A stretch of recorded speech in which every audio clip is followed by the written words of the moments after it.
Welcome to another edition of Real Bigfoot Encounters with Reverend Jeff. This story comes to us from deep within the Smoky Mountains of Tennessee.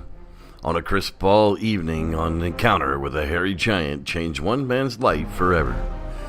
Let's hear his story. I've been an outdoor person my entire life.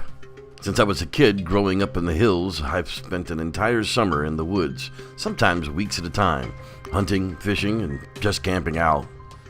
I decided to hike up the mountain a bit further than usual to get closer to a waterfall, as I heard the fishing was much better up there. I landed at the spot about 10 in the morning, set up a tent, and got my fishing gear out to start fishing.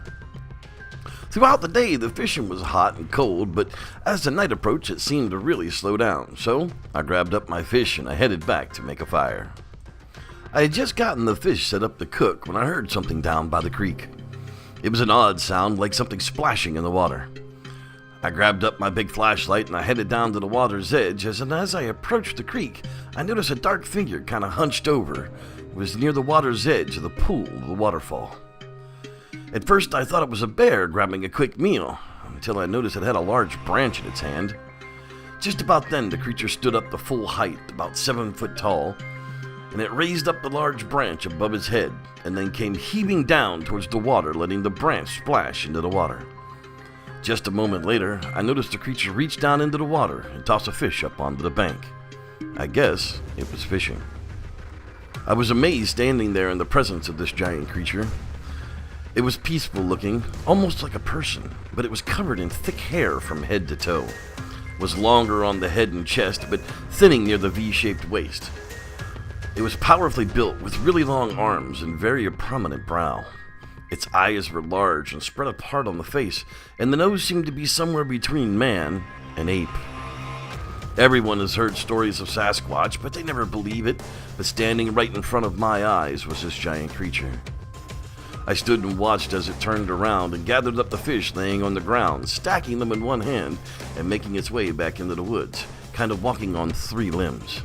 It used its free hand to walk off in the woods. It looked like it was injured.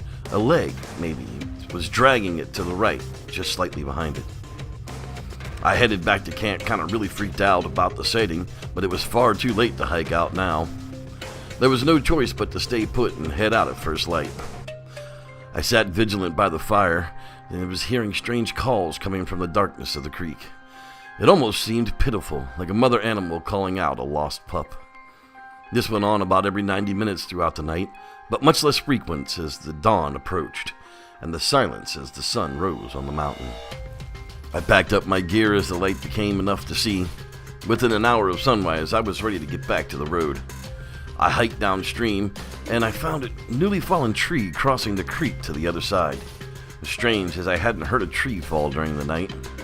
I set down my gear and crossed the tree to check out the area on the other side, and when I reached it, I noticed large, unshoed footprints all around the base of the tree, some bigger than others, almost as if a family was walking around with no shoes on, but the prints were giant.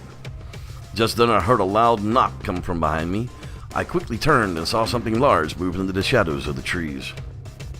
I decided my curiosity wasn't going to make a cat out of me, and I recrossed the creek to my gear.